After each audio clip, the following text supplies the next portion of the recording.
We are Hi, now streaming live. are you overthinking? Oh, I often overthink, Ian. How about you? I don't think I'm not sure if I've known myself not to be not thinking. Yeah, and I think this is a distinction that I particularly wanted to make in this conversation because I'm always thinking, but then there's the overthinking. And I think as humans, we think all the time. And if we say we don't, I don't believe you. I really don't. Um, yes, I'm thinking constantly. My brain is moving quite fast and can process information really quite quickly. However, the overthinking is a completely different thing.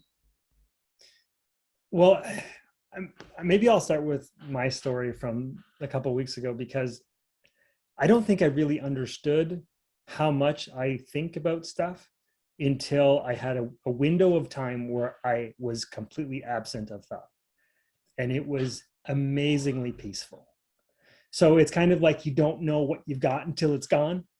Well, I didn't know what I was doing until I didn't. Does that makes any sense? So uh, I attended a party a few weeks ago, and I wasn't super social. I didn't feel very social, but I went anyways, and I didn't really feel like pounding back the beverages. So I had a couple, but that was it, and I was drinking water most of the time. And I was confronted by somebody and asked why I was being so weird. What's wrong with you? Because is that not usual for you to? No, but I mean, no. I mean, oftentimes I'll go and I'll tie a few on with them, but um, I didn't understand why I needed to kind of justify the fact that I didn't want to drink, and that I wasn't really social and didn't feel like being sociable. Um, but so that irked me for a little bit, but I kind of just kept to myself that night and whatever. And we went home, and it was actually quite nice not waking up going, oh, I shouldn't have had that many drinks. So in my morning, I decided I was going to do some meditation. I did some, and it was the first time I think that I've ever really truly understood what it's like to be free of thought. And it was so peaceful. And in my meditation, um, I actually kind of felt like I had separated myself from my thought. So I was able to be an observer of whatever that was. And then I got a ton of insights that it's like I know conceptually, but I've never tied the knots before. Um, like this might go in a weird direction, but um, I knew what it was not to be my thoughts. So I started thinking about, okay, well, why should I be offended? Why am I offended? I'm not really offended, not the real connected version of me. The like hurt person who wants to be included and be accepted and liked is the part of me that's hurt. But that's not who I am. That's just a part of me that I've kind of learned over time that I want to be a part of the gang. Um, and then I realized, okay, well, if I'm going through this and if I have all these layers of thoughts and beliefs and whatever that I'm carrying around with me, that other person who said that thing that you're a weirdo, what's wrong with you? They've got a bunch of their own layers that they're using that are like on top of their like consciousness or whatever. So it was like I was able to learn by stepping back, and I was able to see that those things aren't mine and I don't have to own them anymore. And the metaphor that came to mind when I was thinking about this stuff was when Joey from Friends, he's having an argument with Chandler and he comes out wearing all of Chandler's clothes. Do you recall I this? remember that. I remember this He's one. wearing Yep. all of his clothes.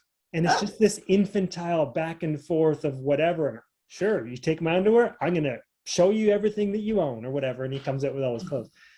And I'm like, okay, each of those garments of clothes or each of those layers is like a thought or a belief or a thing that we've learned or picked up over time or stolen from someone's closet, and they don't all serve us anymore. And somewhere underneath all of that is the true person. It just happens that one of those layers wants to be accepted and liked and loved. And if I'm not drinking, well, then I'm not part of that. I don't fit in with that. I don't have the in style clothes that day. You know what I mean? Oh, this is all coming together so nicely now. I couldn't put these words together 2 weeks ago, so this is nice. Anyway, so it just kind of helped me understand that I spend so much time either worrying about the future or fixed on shit that's happened in the past that it bugs me, right? Yep. And it's all excess energy spent that doesn't serve me in the present, in the now. Yes. So what was really interesting was when we came up with this idea of overthinking, it was, I have to share how I came up with the idea, because you gave me an idea of what maybe was going on for you. I'm going through this. I don't have the language for it, but it's kind of about that. And then and I sat there going, why is he overthinking this? Oh, because we have to do overthinking. Because you and I never overthink a topic heading ever. No. And it was like, oh, this is really different. Oh, because it's the energy of overthinking. So, okay. And so for that moment, I was able to step away and observe the behavior of the overthinking and go, oh, that's the message. That's the... So in that moment, I was able to be the observer and go, right. There it is. So I thought that was hilarious. And I was like, there it is. We've got it, overthinking. And then I was like, all right, well. And then I overthought, well, is it really the topic that I want to share? Like, I'm sure I can weave it in, but is it going to work? So I'm still projecting worry in the future. Like, is that going to work? Right? Is that going to be an acceptable, or am I just going to take this train and put it on a different track and you're going to be left in the dust somewhere? Apparently not, because everything you've talked about is about that, the counterweight to overthinking. Right? And so when I was then ironically thinking about, well, what can I share about overthinking? I was like, there are two examples that stood out in the last week for me. One was very succinctly going back in the past. I was triggered by somebody, information had got back to someone that was actually quite true. But then I was a bit hurt that they'd got it and they didn't like what it is I'd said. But I was like, actually, you needed to hear it. So I'm not really worried about it. But I became very, I was stung. Could feel I actually broke down emotionally that evening. I was quite triggered in a way that I haven't been triggered in maybe 2 or 3 years, like just broken down. And what I realized is that I had to work out why, like I had to kind of separate out from the emotion I was feeling and look at the why is that going on, and why do I seem to care so much, and what's the attachment? And what it came to was worry from the past. Yeah. Without going into all those examples of what the worry was, because they almost seem irrelevant now to me only a week later. Then I was like, in a couple of days' time, I'm driving a V8 supercar around a racetrack as a gift that my husband gave me for my 50th. And I get to do about 9 laps around this track. I've never sat in a race car, let alone driven one, but I'll be driving one in the next couple of days. And there's a lot of apprehension in me. I can't quite get myself excited about it yet, because I'm quite anxious about, it's been a bit rainy these last few days up here. I don't know whether it's going to go ahead. I don't want to get too excited and then be disappointed that it won't go ahead. And am I going to be able to get up to speed anyway? Like, what speed am I going to... seriously, the overthinking is ridiculous. And it's an interesting overthinking because it doesn't affect my day-to-day stuff during the week. And in fact, my daughter came to me on Monday. I was like, "Oh, Mum, what are we organising for Saturday, and how are we doing this?" And I'm like, "Nah, can't go there yet," because I'd gotten so caught up in couldn't sort out all my thoughts that I couldn't even organise. Oh yeah, we're going to leave at this time, and we'll arrive at that time, and we can meet you here. No capacity. And so I thought, wow, isn't this interesting? We can overthink the past and we can overthink the future.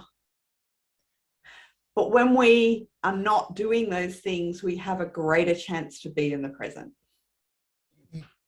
You can be present, but you need to the first step to be able to do that is to be aware that you are there, to be aware that you are focused on something that happened that you don't want to have happen again. So or that you're worried that something will happen or won't happen, or whatever. Like with the moment you can go, what is going on? Where is my mind? What am I thinking about? What am I worried about? It's that pulling back that will allow you to then become present. And then oftentimes a lot of those things that we've been thinking about, we realize are pretty irrelevant to our current circumstance. Yes, because, and that's why I like to dig down further into the why, because if I get to the why, I can find a little bit more about what my personality is trying to sort out. And I want to go back to what you described, where you felt so separate. So you had all those layers of clothing. I often describe those layers, such a great analogy, but those layers of clothing are the things that we've constructed along the way, and that's our personality. We construct our personality. Environment affects it, nurture, nature. There's a few things that actually bring that personality together. And then we have our soul, which is really when you described, well, who am I really? That emotion doesn't define who I am or really represent who I am. It's a moment in time. Or those thoughts that I'm having are a moment in time rather than a who I am. Yeah. And yet so regularly we define ourselves by how we feel. I'm not feeling very social. That's who I am right now, which is what you started the story with. Yeah, we label ourselves in a lot of cases, right? I'm a coach. I'm a dad. I'm a CrossFitter. Whatever. We give ourselves these labels, these items of clothing, and we carry them around with us. And then when one of those gets torn off or changes, we kind of are destabilized as to, well, what am I? Because we're so attached to the labels that we've held on to for so long. And we don't always recognize them as labels, right? We don't always, even in that simplicity of you say, oh, I wasn't social that day. That's a label. Of course it is. And we don't see it as that. We just, well, that's how I was feeling. And if we can realize that it is a moment, it's not a definition, then we can start to step back and do that observation. Yeah. And yeah, so absolutely recognizing that we are actually thinking into things a bit too much and starting with that what question. I find for me, I've been aware that I overthink for many, many years. What's the what question? What am I? When you were telling your story, you were asking many what questions. What am I feeling? What's really going on? What is this? Where I tend to go into the why. So when I had my, let's call it a mini breakdown last week, I had to really start digging beyond what I was feeling and go to why. Why do I care? Why am I getting caught up in this? Not the fact that because if I stayed with the what, I almost would stay in the story of my emotion. I see what you're saying, because even though I illustrated as like what I learned and what's going on and all of that, I did ask myself, why is this important to me? What was I trying to avoid? And then I was able to uncover a couple of things that I didn't want to divulge and things that I was worried about. So I realized there was some emotional baggage there that I just didn't want to bring to the party, and thus not wanting to be there. So, and it has nothing to do with the people that are there. It was just stuff that I was carrying around that I didn't even know that I was really carrying around until I had the analysis after the fact.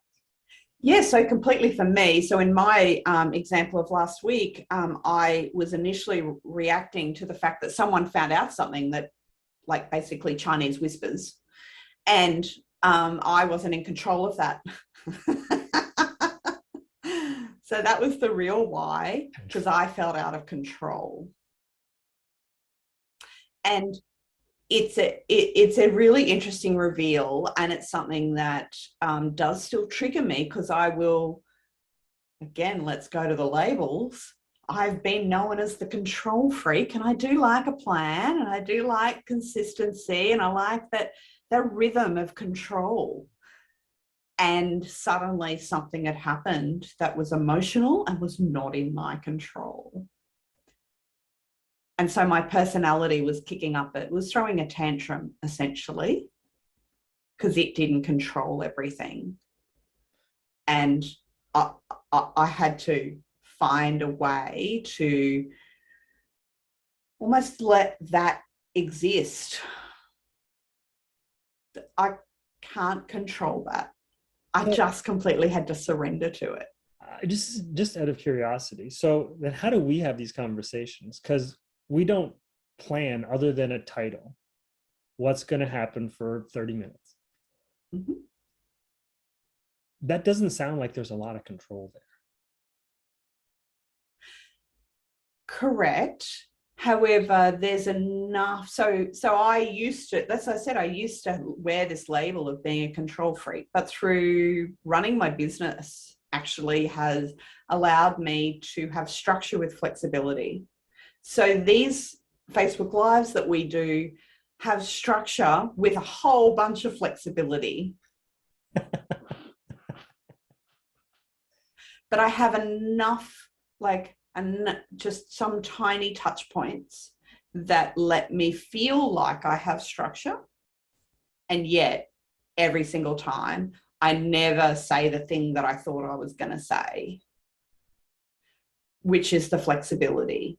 Right. So that's the way that I manage my personality wanting to control. Look at me saying those words. I manage, let's see, it's in the personality. It's been taught. Yeah. And I'm aware of it. I know that I say that, and it's like, there's that little thing sitting on the shoulder again, just going. But that's the kind of stuff that we carry with us. That's a t-shirt from Joey there, right? Because something happened in your past that that you didn't want to have happen again around control. So I'm going to control as much as I can. So you kind of like, you're that sweater, you're not taking it off. Like it's staying with, correct, because it serves you in so many other capacities, right? So, but when it tugs at you emotionally, where that control, or someone else tries to rip it off. Oh, right.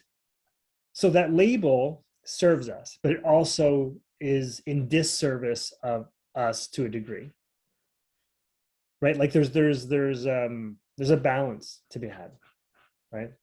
Yeah, well, there's always duality, isn't there? I mean, Wes is going a little deeper than we probably normally go, but everything has a duality.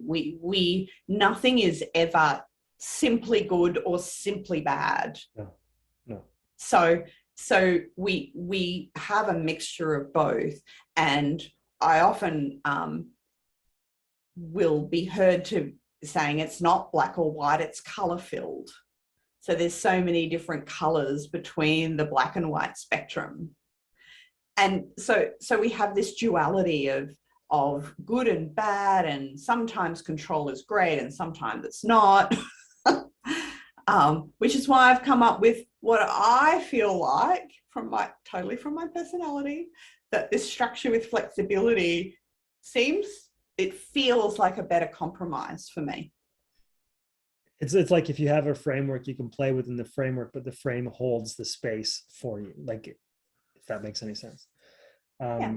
What was I going to say? So something about the duality thing. Like, sure, this is a little bit deeper than we usually go, but it's thoughts. Okay, so being able to disengage from the thoughts that you're having is a brilliant thing. And then it's still those thoughts are supportive. Like, being able to think is supportive to us, right? So I don't want Yeah, people so we to don't think actually want to switch them all off. no, but if you're able to pull back long enough to kind of like go, what's happening? Why is it happening?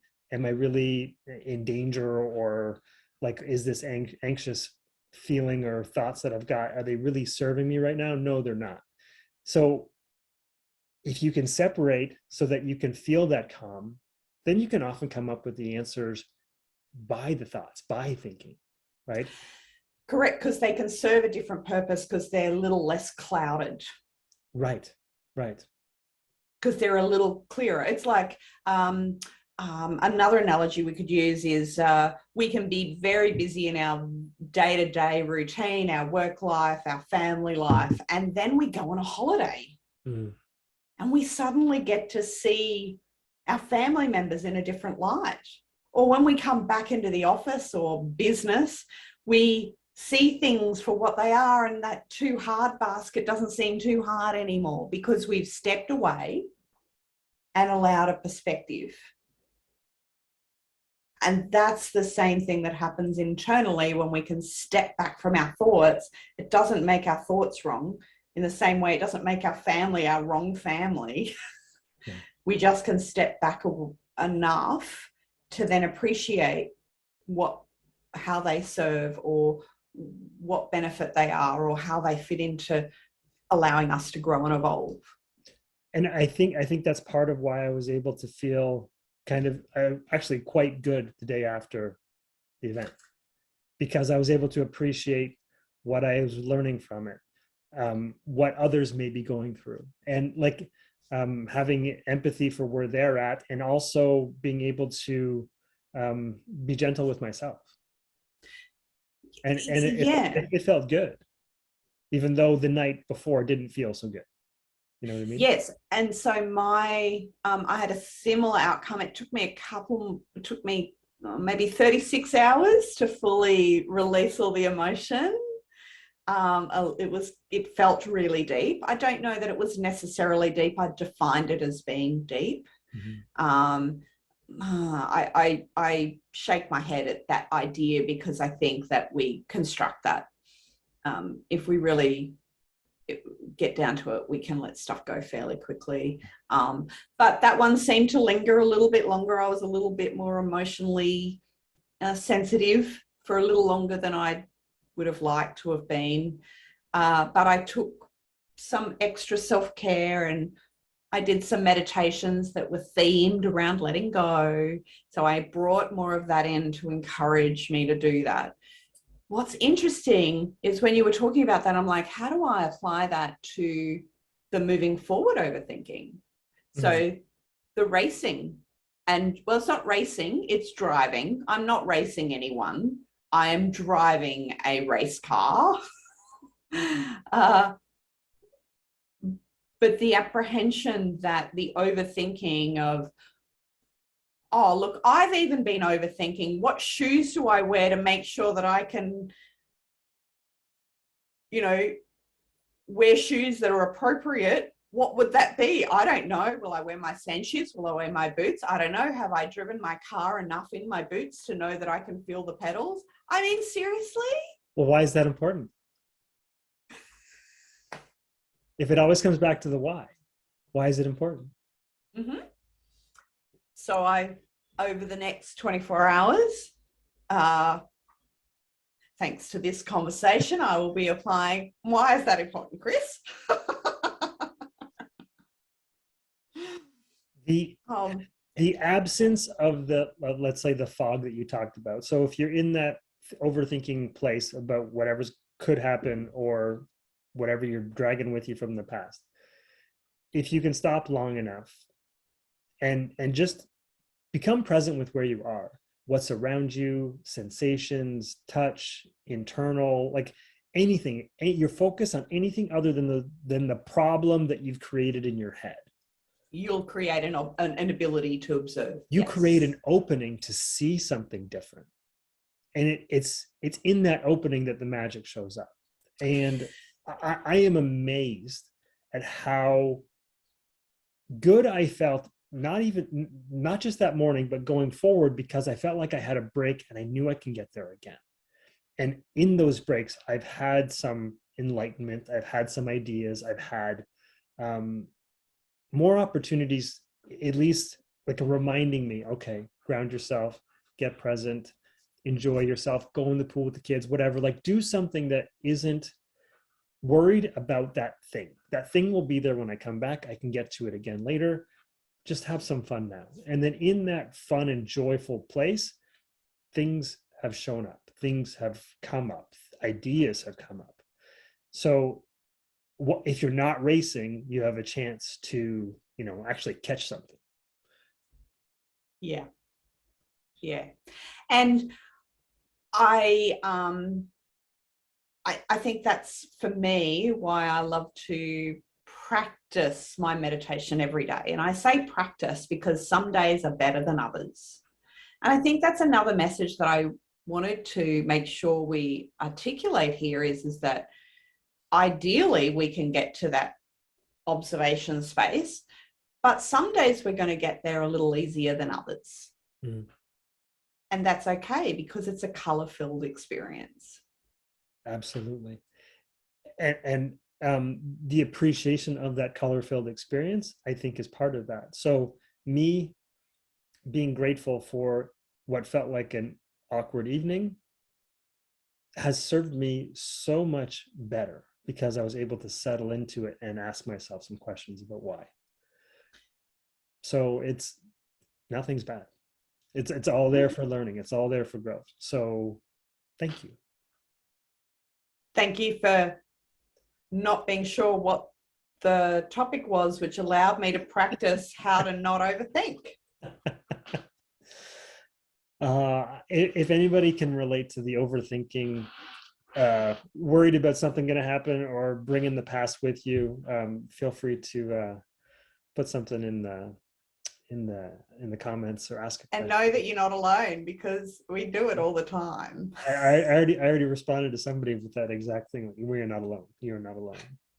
We've all got it going on. But if you can find that respite, that break, that whatever, it can be a game changer. Absolutely. And if people are interested, I started reading / listening to a couple of different people lately that I think was part of the evolution of this experience for me. Just before, basically a week or so before it happened, I started paying attention to Michael Singer, who wrote the Surrender Experiment and the Untethered Soul, which is basically about separating from your mind and kind of surrendering, right? And I've even started going back and reading some books that I've read in the past. So Eckhart Tolle's Power of Now. And what I find super interesting now is because I highlight passages, and there was stuff that I got then, but now I'm highlighting different passages now.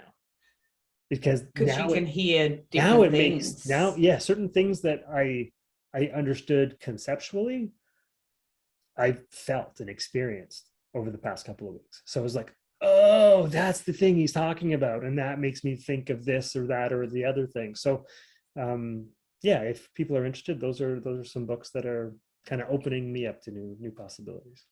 Great recommendations. Cool. Well, we will see everyone again in a couple of weeks when we come up with another topic. Maybe underthought will be the next one. Maybe. We'll see. Thanks, Chris. Let me think on that. See you later, everybody.